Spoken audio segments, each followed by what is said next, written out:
So pumunta po tayo sa susunod nating topic mga kababayan, 'no? Yung pangalawa nating topic, yung kay Tulfo singit lang yun, eh. China, ayan.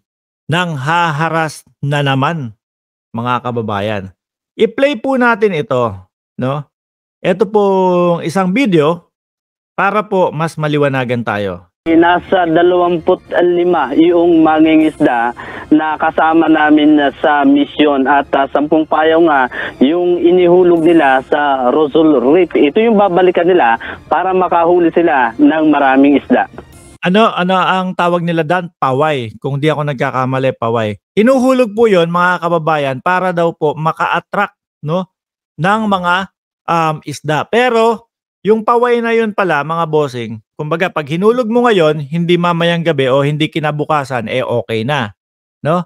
So ang mangyayari po 3 buwan bago kumbaga 3 buwan bago siya pakinabangan. Payaw, ayan, paway ng paway. Pasensya na po, mga kababayan. Yung payaw na po yun, 3 buwan bago pakinabangan. Kumbaga siguro 3 buwan na nandoon, palutang-lutang o kung nasa ilalim man yun, mga kababayan, at ina-attract nito yung mga isda. Kaya lang, ang ginagawa po, no? Ang ginagawa po nitong mga China, nitong mga Chinese vessel, mga kababayan, pinuputol at tinatanggal daw po, no? Pinangunahan ang misyon ng Philippine Coast Guard o PCG kasama ang barko ng Bureau of Fisheries and Aquatic Resources o BFAR para alalayan ang mga Pilipinong mangingisda mula sa bayan ng Quezon sa Palawan. Joint project. Yan, talagang ang gobyerno natin sumusuporta sa mga mangingisda ng Pilipinas. Talagang sinamahan pa po nila para makapaglagay ng payaw. Ng PCG at BFAR ang naturang aktibidad. Dala ng malalaking bag mula sa bayan ng Quezon sa Palawan ang mga payaw na inilatag o inihulog sa Rosal Reef sa Recto Bank sa West Philippine Sea o WPS. Pero bago kami makarating sa lugar, may mga radio challenge na mula sa barko ng Chinese Navy at China Coast Guard. Pagdating sa lugar sa bahagi ng Recto Bank, nandun na rin ang illegal presence ng mga China Coast Guard. Pero ipinagpatuloy pa rin ng mga Pilipinong mangingisda yung paghuhulog ng mga payaw na pinoprotektahan ng PCG at barko ng BFAR. Nakita rin namin na ilang Pilipinong mangingisda yung hinabol at hinaharas ng barko ng China. Talaga pong ayaw huminto ng mga Chino, mga kababayan, Talagang, ang gobyerno naman po natin, nandiyan, nakaalalay po sa kanila para talagang mailagay nila yung mga payaw, no? Na makakatulong sa kanila para mas dumami ang kanilang huli kapag yung time na, kumbaga, mangingisda na sila in 3 months time. Tagal din pala yun, no?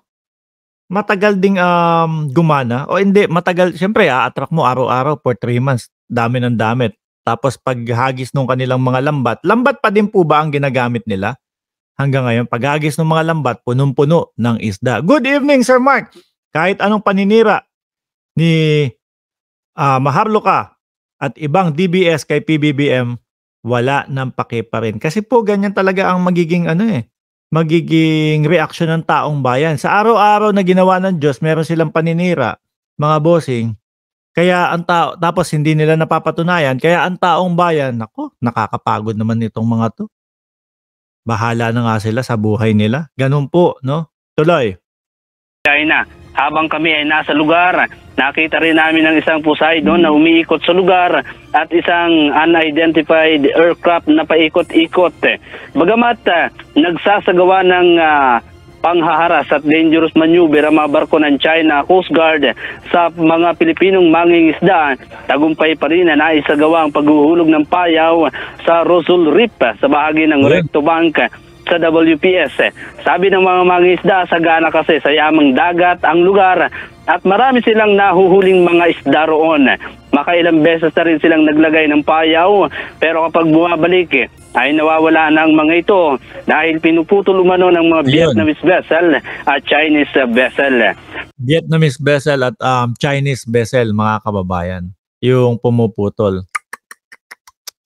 Kaya talagang ito yung ginagawa po ng ating gobyerno na samahan din po yung mga natin, mga mangingisda, malaking bagay. Kaya lang syempre, kapagka hindi naman puwedeng mabantayan nila ng 24/7 diyan, ano?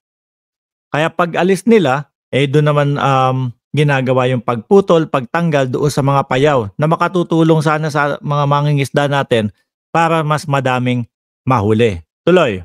Bernard, pagkalipas ng ilang linggo ay muling babalik itong mga Pilipinong mangingisda doon sa lugar at doon na nga sila manghuhuli ng mga isda. Bernard? Andy, itong lugar kung saan nilatag yung mga payaw na yan yung bahagi ng teritoryo ng ating bansa. Yung naranasan bang panghaharas na nasaksihan mo, panghaharas ng mga China Coast Guard dito sa mangingisdang Pilipino, natanong mo ba yung mga mangingisda kung ito ay hindi lamang ngayon o kundi naranasan nila ng mga nakaraang araw?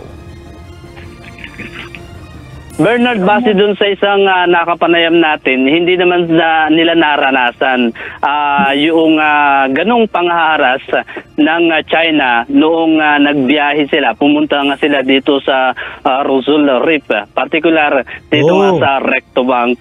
Dahil yung karamihan sa kanila, Bernard, ay palagi namang pumapalaot sa lugar. Ang problema lang nila... At sabi pa mga kababayan yung Recto Bank na daw po na yan ay talagang kumbaga ginagwardyahan ng Chino mga Chinese mga kababayan dahil daw po diyan hinihinala na malaki ang deposito ng langis. Kung minsan pag naglalatag nga sila ng payaw ay pinuputol ng mga foreign vessel.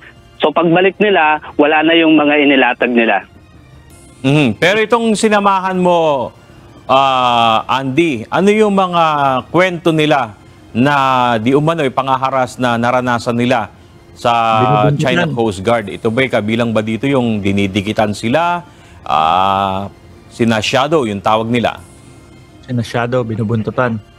Bernard, may pailan-ilan no, na nakausap nga tayo na sinasabi nila na hindi naman sila parang sinasyado dahil malayo naman yung agwat nung mga nakalipas. Pero yung nangyari nitong Huwebes ay talagang dumikit at hinabol sila nitong dalawang China Coast Guard na kung saan kita namin na nasa lugar mismo kung paano yung ginagawang pangharas ng dalawang China Coast Guard dito nga sa mga Pilipinong mangingisda.